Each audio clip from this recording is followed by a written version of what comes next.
أعوذ بالله من الشيطان الرجيم.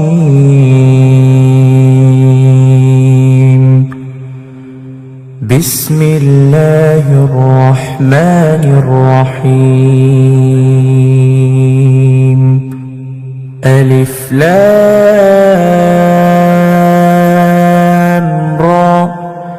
تلك آيات الكتاب المبين. إنا أنزلناه قرآنا عربيا لعلكم تعقلون. نحن نقص عليك أحسن القصص بما أوحينا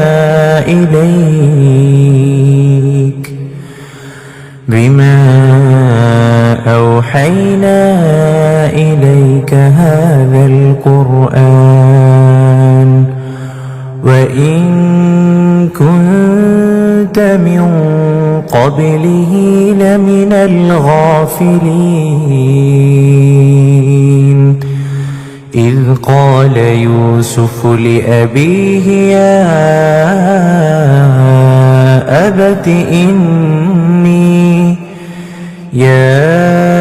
أبت إني رأيت 11 كوكبا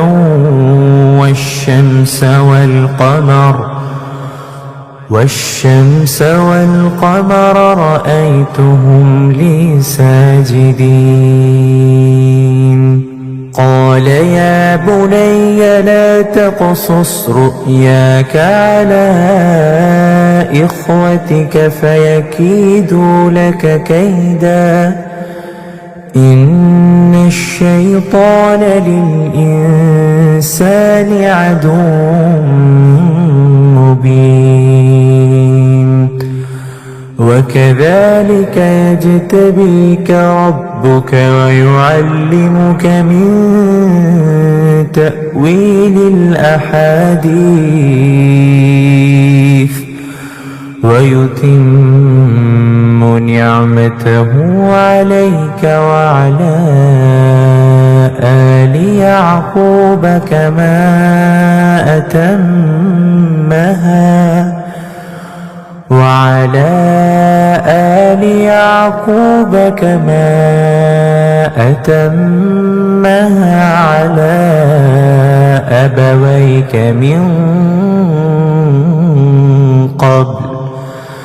على أبويك من قبل إبراهيم وإسحاق، إن ربك عليم حكيم. لقد كان في يوسف وإخوته آيات للسائلين،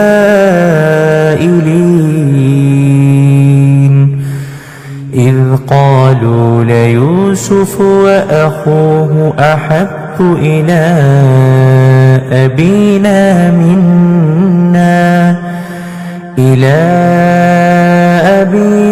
منا ونحن عصبة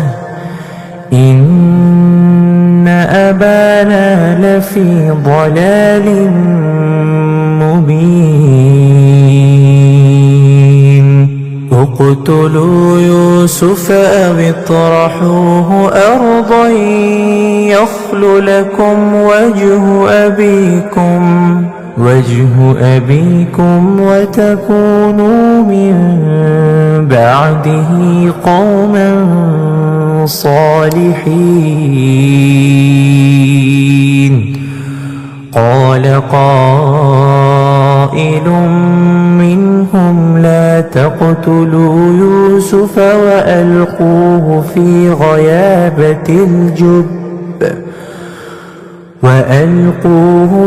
غيابة الجب يلتقطه بعض السيارة إن كنتم فاعلين.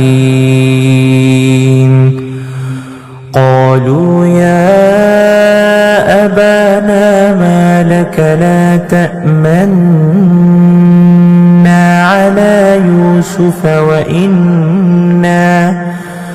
على يوسف وإنا له لناصحون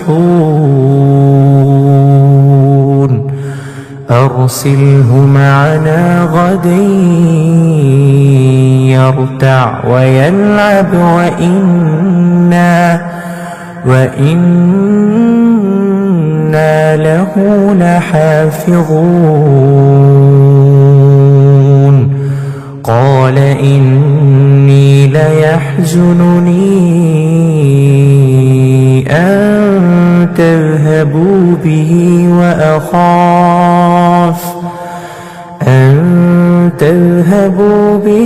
وأخاف أن يأكله الذئب وأنتم عنه غافلون قالوا لئن أكله الذئب ونحن عصبة إنا إذا لخاسرون فلما ذهبوا به وأجمعوا أن يجعلوه في غيابة الجب وأوحينا إليه لتنبئنهم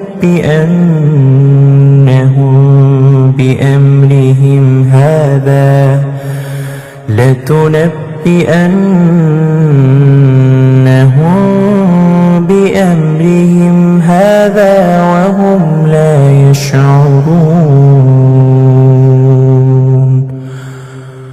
وجاءوا أباهم عشاء يبكون قالوا يا أبانا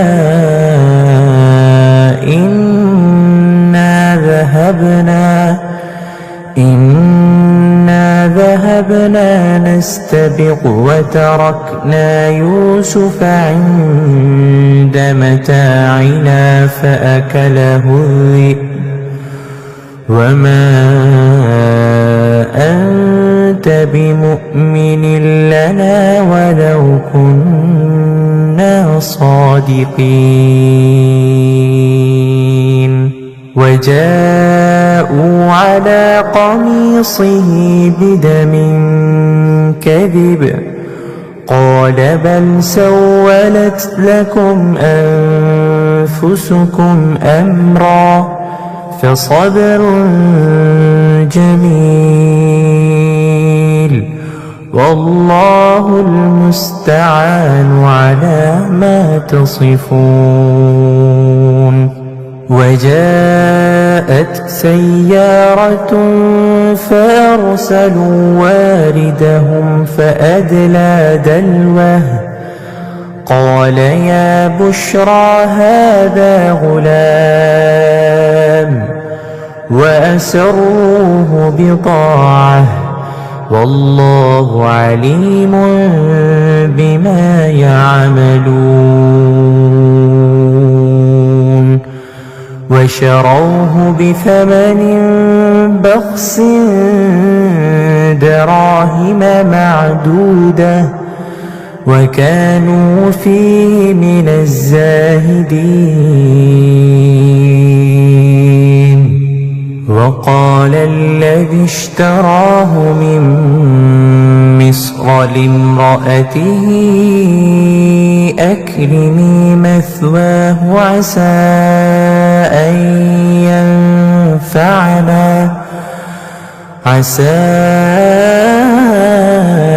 أن ينفعنا أو نتخذه ولدا وكذلك مكنا ليوسف في الأرض ولنعلمه من تأويل الأحاديث والله غالب على أمره ولكن أكثر الناس لا يعلمون ولما بلغ أشده آتيناه حكما وعلما وكذلك نجزي المحسنين وراودته التي هو في بيتها عن نفسه وغلقت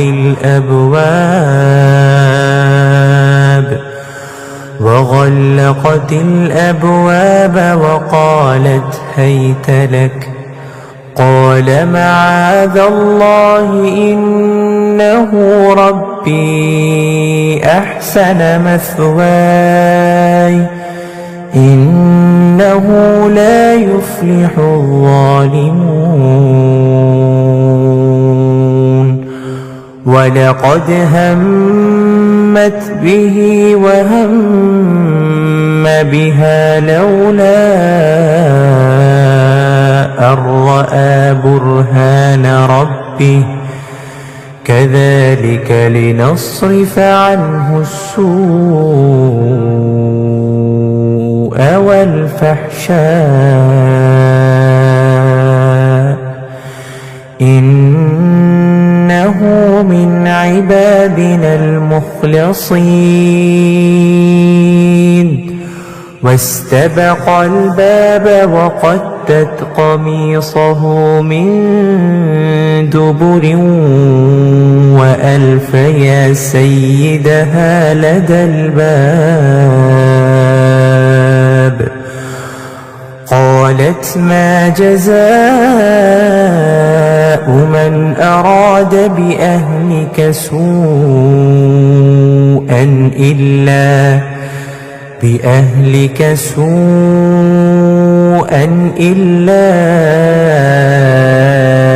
أن يسجن أو عذاب أليم قال هي راودتني عن نفسي وشهد شاهد من أهلها إن كان قميصه قد من قبل فصدقت وهو من الكاذبين وإن كان قميصه قد من دبر فكذبت وهو من الصادقين فلما رأى قميصه قد من دبر قال إنه من كيدكن إن كيدكن عظيم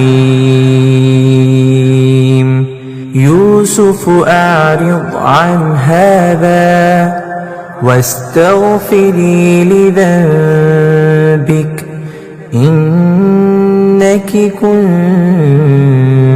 من الخاطئين وقال نسوة في المدينة امرأة العزيز تراود فتاها عن نفسه قد شغفها حبا إنا لنراها في ضلال مبين فلما سمعت بمكرهن أرسلت إليهن وأعتدت لهن متكئا وآتت كل واحدة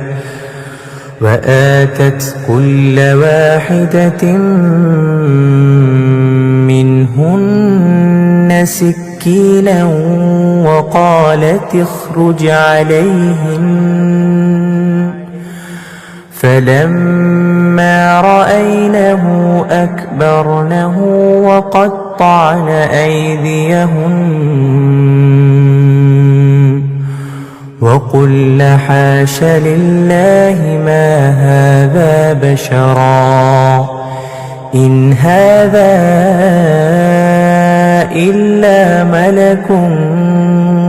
كريم قالت فذلكن الذي لمتنني فيه ولقد راودته عن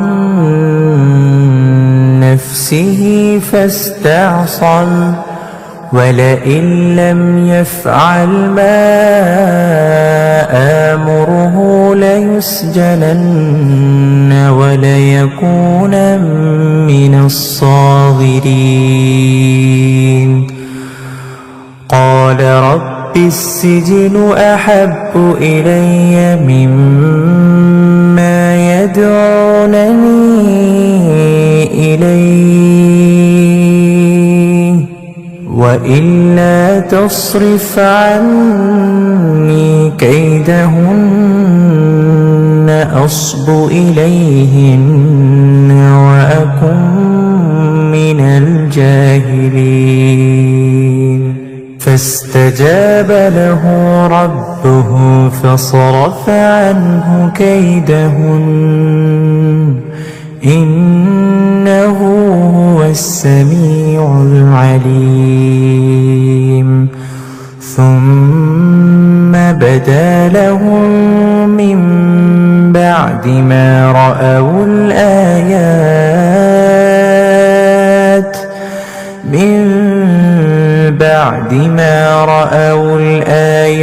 ليسجننه حتى حين ودخل معه السجن فتيان قال أحدهما إني أراني أعصر خمرا وقال الآخر إني أراني أحمل فوق رأسي خبزا تأكل الطير منه نبئنا بتأويله إنا نراك من المحسنين قال لا يأتيكما طعام ترزقانه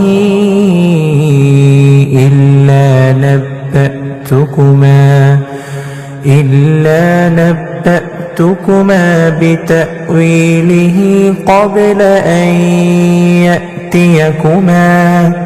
ذلكما مما علمني ربي إني تركت ملة قوم لا يؤمنون بالله وهم بالآخرة هم كافرون واتبعت ملة آبائي إبراهيم وإسحاق ويعقوب ما كان لنا أن نشرك بالله من شيء ذلك من فضل الله علينا وعلى الناس ولكن أكثر الناس لا يشكرون يا صاحبي السجن أأرباب متفرقون خير أم الله الواحد القهار ما تعبدون من دونه إلا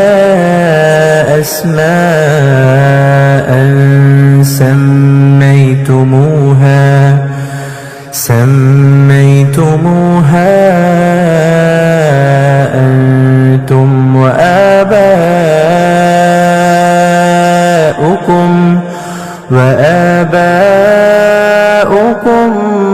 ما أنزل الله بها من سلطان إن الحكم إلا لله أمر ألا تعبدوا إلا إياه ذلك الدين القيم ولكن أكثر الناس لا يعلمون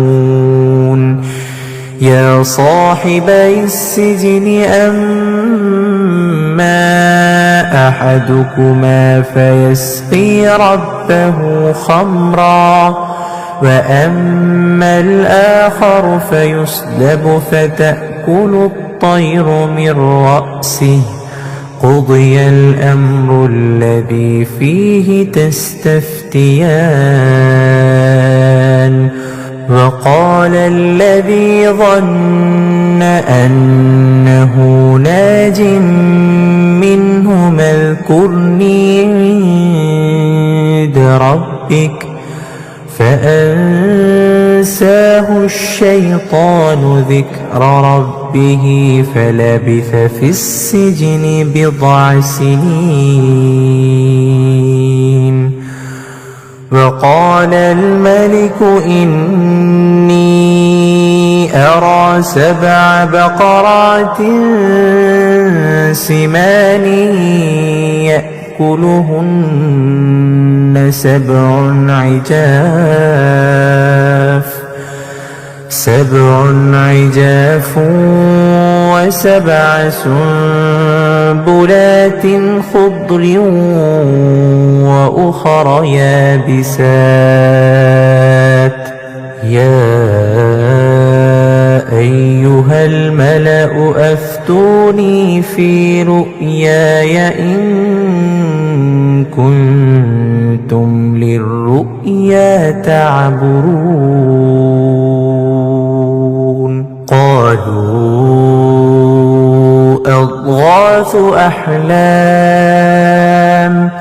وما نحن بتأويل الأحلام بعالمين وقال الذي نجا منهما وادكر بعد أمة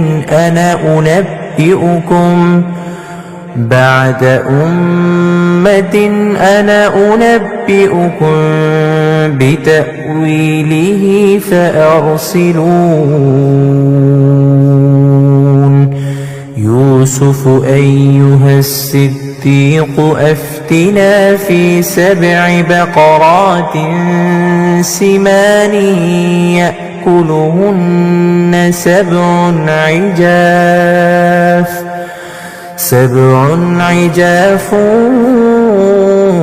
و7 سنبلات خضر وأخر يابسات لعلي أرجع إلى الناس لعلهم يعلمون قال تزرعون 7 سنين دأبا فما حصدتم فذروه في سنبله إلا قليلا مما تأكلون ثم يأتي من بعد ذلك 7 شداد يأكل ما قدمتم لهن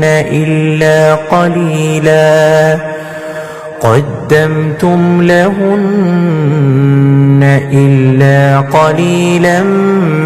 مما تحصنون ثم يأتي من بعد ذلك عام فيه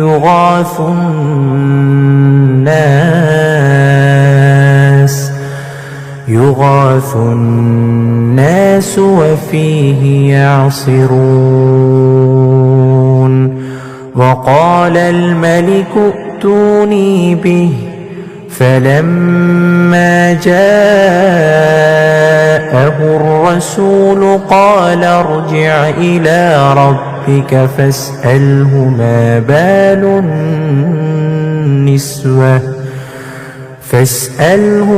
بال النسوة اللاتي قطعن أيديهن إن ربي بكيدهن عليم. قال ما خطبكن إذ راوتن يوسف عن نفسه قلنا حاش لله ما علمنا عليه من سوء. قالت امرأة العزيز الآن حصحص الحق أنا راودته عن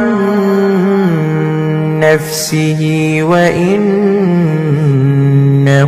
لمن الصادقين. ذلك ليعلم أني لم أخنه بالغيب وأن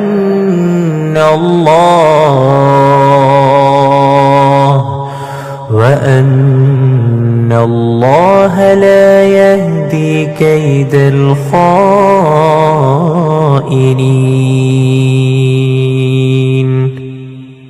وما أبرئ نفسي إن النفس لأمارة بالسوء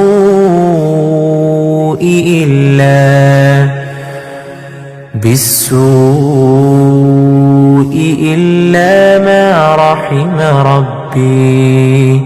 إن ربي غفور رحيم. وقال الملك ائتوني به أستخلصه لنفسي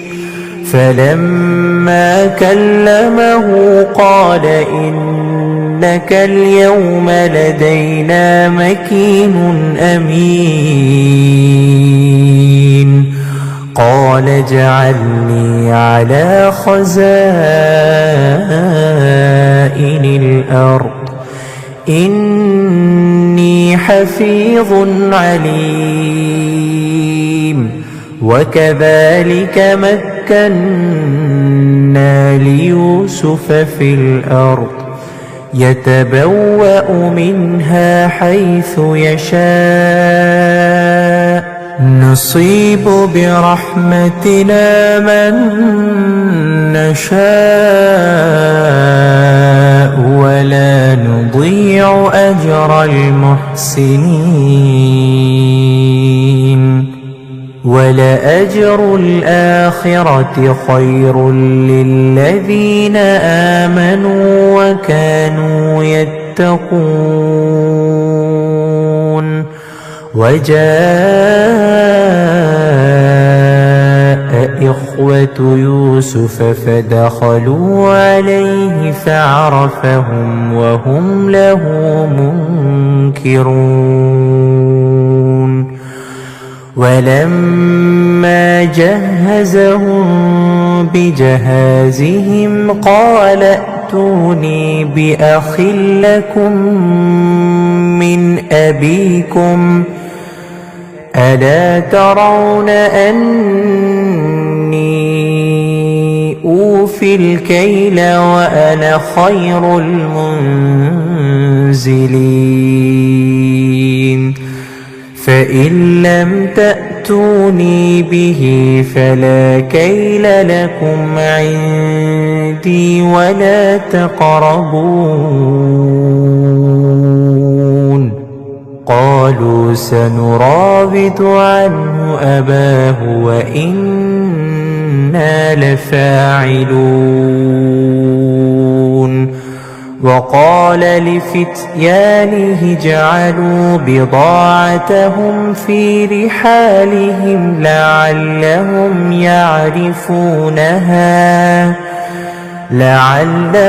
يعرفونها إذا انقلبوا إلى أهلهم لعلهم يرجعون فلما رجعوا إلى أبيهم قالوا يا أبانا منع منا الكيل فأرسل معنا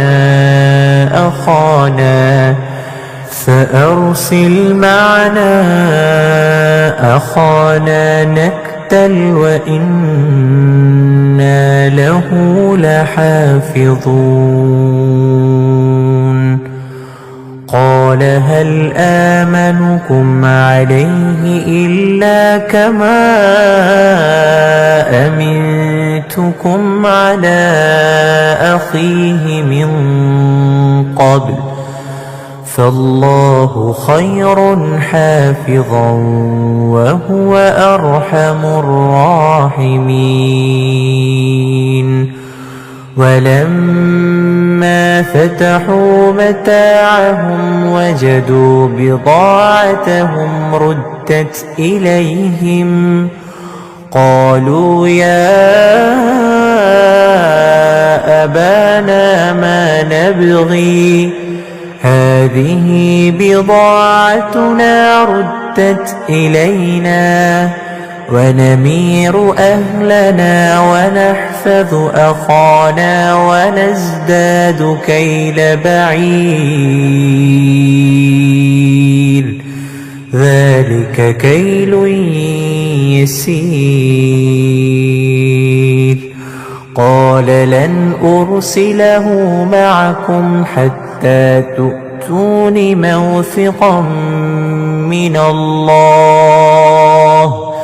موثقا من الله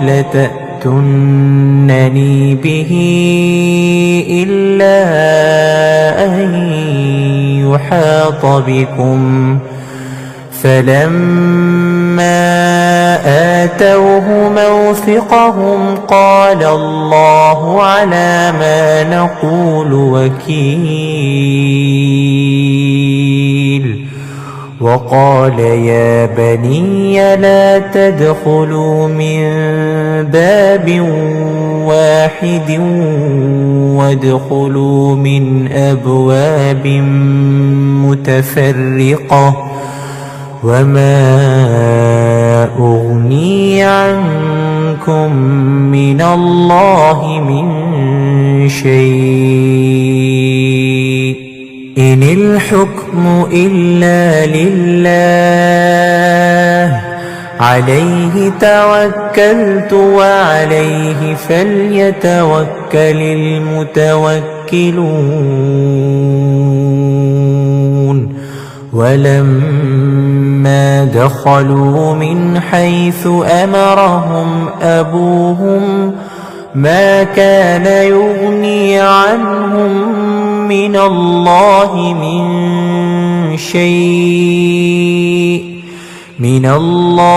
من شيء إلا حاجة في نفس يعقوب قضاها وإنه لذو علم لما علمناه ولكن أكثر الناس لا يعلمون ولما دخلوا على يوسف آوى إليه أخاه قال إني أنا أخوك فلا تبتئس بما كانوا يعملون فلما جهزهم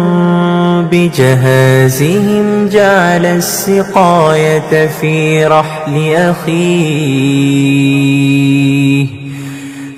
رحل أخيه ثم أذن مؤذن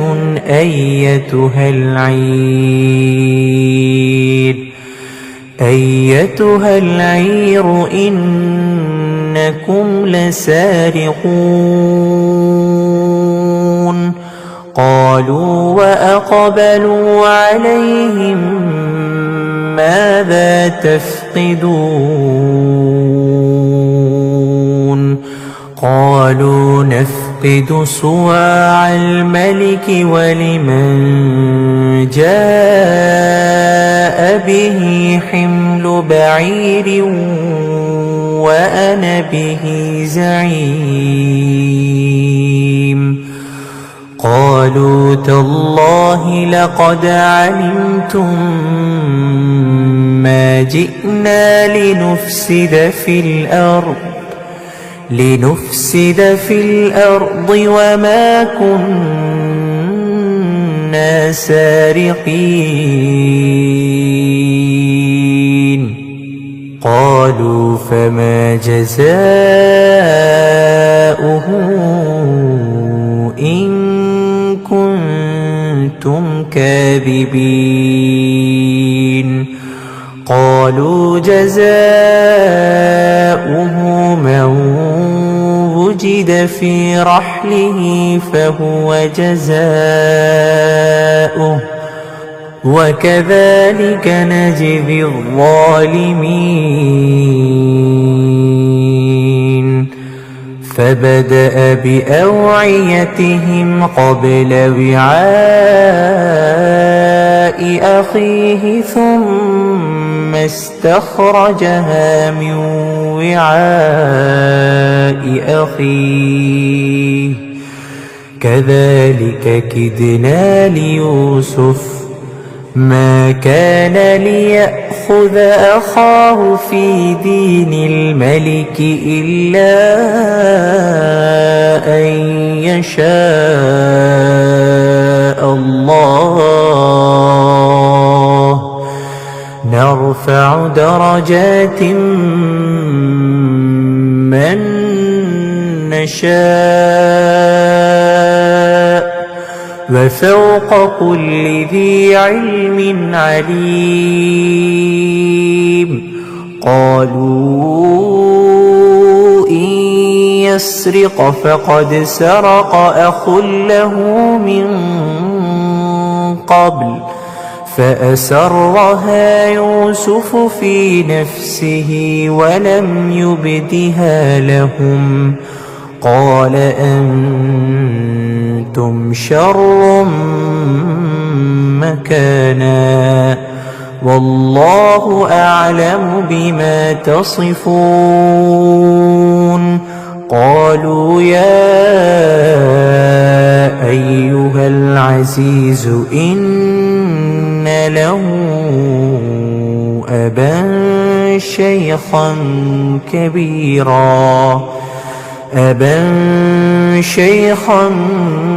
كبيرا فخذ أحدنا مكانه إنا نراك من المحسنين قال معاذ الله أن نأخذ إلا من وجدنا متاعنا عنده إنا إذا لظالمون فلما استيئسوا منه خلصوا نجيا قال كبيرهم ألم تعلموا أن أباكم قد أخذ عليكم موثقا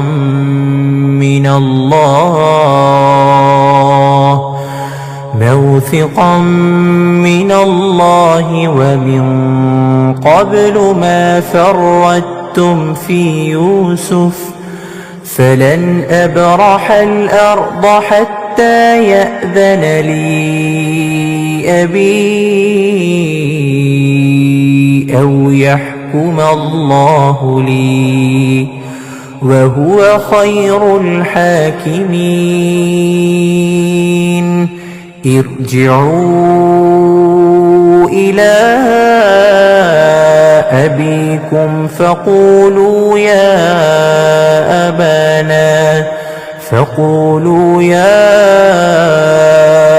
أبانا إن ابنك سرق وما شهدنا إلا بما علمنا وما كنا للغيب حافظين واسأل القرية التي كنا فيها والعير التي أقبلنا فيها وإنا لصادقون قال بل سولت لكم أنفسكم أمرا فصبر جميل عسى الله أن يأتيني بهم جميعا إنه هو العليم الحكيم وتولى عنهم وقال يا أسفا على يوسف وابيضت عيناه من الحزن فهو كظيم قالوا تالله تفتأ تذكر يوسف حتى تكون حرضا أو تكون من الهالكين قال إنما أشكو بثي وحزني إلى الله وأعلم من الله ما لا تعلمون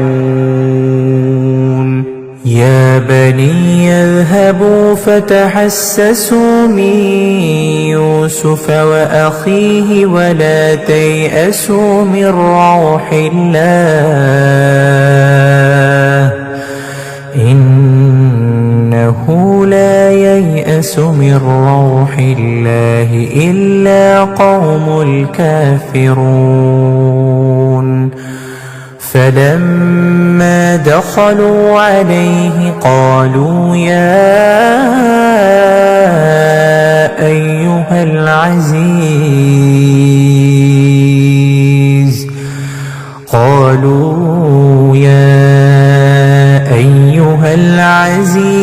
مسنا وأهلنا الضر وجئنا ببضاعة مزجاة فأوف لنا الكيل وتصدق علينا إن الله يجزي المتصدقين قال هل علمتم ما فعلتم بيوسف وأخيه إذ أنتم جاهلون قالوا أئنك لأنت يوسف قال أنا يوسف وهذا أخي قد من الله علينا إنه من يتق ويصبر فإن الله لا يضيع أجر المحسنين قالوا تالله لقد آثرك الله علينا وإن كنا لخاطئين قال لا تثريب عليكم اليوم يغفر الله لكم وهو أرحم الراحمين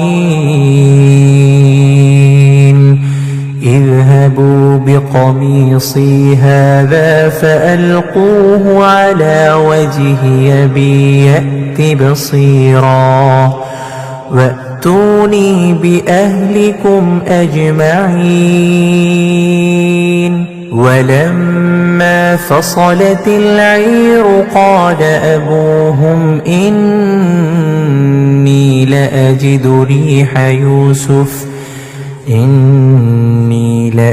ريح يوسف لولا أن تفندون قالوا تالله إنك لفي ضلالك القديم فلما أن جاء البشير ألقاه على وجهه فارتد بصيرا قال ألم أقل لكم إني أعلم من الله ما لا تعلمون قالوا يا أبانا استغفر لنا ذنوبنا إنا كنا خاطئين قال سوف أستغفر لكم ربي إنه هو الغفور الرحيم فلما دخلوا على يوسف آوى إليه أبويه وقال ادخلوا مصر إن شاء الله آمنين ورفع أبويه على العرش وخروا له سجدا وقال يا أبت هذا تأويل رؤياي من قبل قد جعلها ربي حقا وقد أحسن بي إذ أخرجني من السجن وجاء بكم من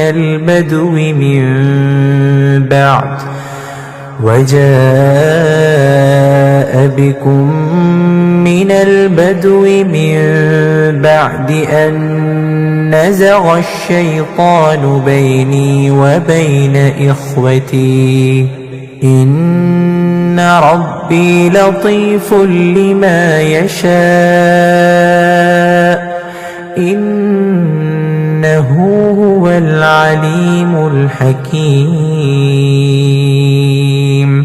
رب قد آتيتني من الملك وعلمتني من تأويل الأحاديث فاطر السماوات والأرض أنت ولي في الدنيا والآخرة توفني مسلما وألحقني بالصالحين ذلك من أنباء الغيب نوحيه إليك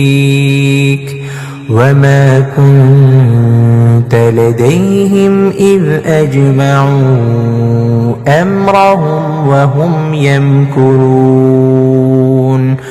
وما أكثر الناس ولو حرصت بمؤمنين وما تسألهم عليه من أجر إن هو إلا ذكر للعالمين وكأي من آية في السماوات والأرض يمرون عليها وهم عنها معرضون وما يؤمن أكثرهم بالله إلا وهم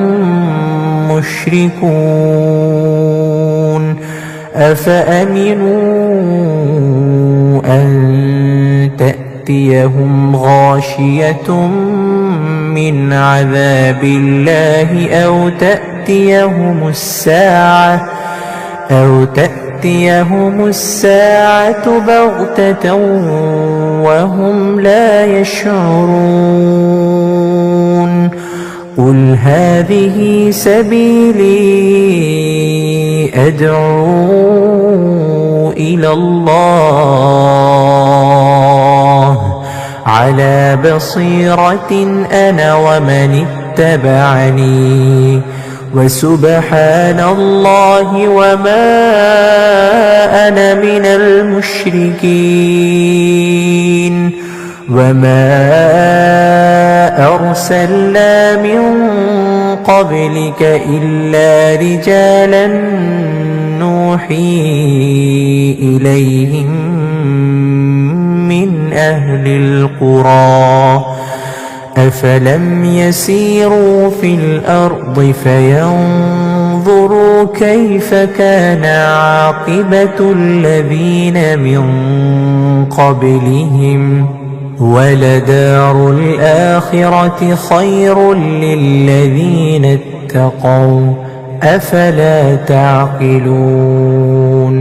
حتى إذا استيأس الرسل وظنوا أنهم قد كذبوا جاءهم نصرنا فنجي من نشاء ولا يرد بأسنا عن القوم المجرمين لقد كان في قصصهم عبرة لأولي الألباب ما كان حديثا يفترى ولكن تصديق